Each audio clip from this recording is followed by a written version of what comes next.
বসিয়ে দিয়েছি ভাত। ভাত ফুটে উঠেছে, আর ভাতের ওপর থেকে আমি জলটা দেখো বাটিতে অল্প নিয়ে নিয়েছি, আর এর মধ্যে দিয়ে দেবো এই শুকনো জবা ফুলগুলো। এগুলো ধুয়ে নিয়েছি, দিয়ে এটা এখন 5 মিনিট ফুটিয়ে নিয়ে ঠান্ডা করে 5 মিনিট এটা ফোটাবো। 5 মিনিট না, 2-3 মিনিট ফোটাবো।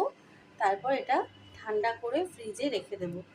এটা তোমাদের আগেও দেখিয়েছি। এটা শ্যাম্পুর সাথে মিশিয়ে, যেদিন তোমরা শ্যাম্পু করবে শ্যাম্পুর সাথে মিশিয়ে এটা মাথায় দেবে।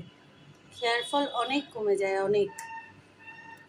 আমি এটা উপকার পেয়েছি বলেই তোমাদের এটা বারবার শেয়ার করি। আগে আমি অনেক ভিডিওতে শেয়ার করেছি, আবার আজকেও করে দিলাম। আর এটা ফ্রিজে তোমরা মোটামুটি 1 সপ্তাহ রাখতে পারো। 1 সপ্তাহ রেখে, আর অল্প অল্প করে করবে, তাহলে কি শেষ হয়ে যাবে আবার করবে। এটা বেশি দিন না রাখাই ভালো। মানে তোমরা করবে অল্প করে, তারপর শেষ হয়ে গেলে আবার করবে। এটা টাটকা জবা ফুল দিয়ে বেশি ভালো হয়।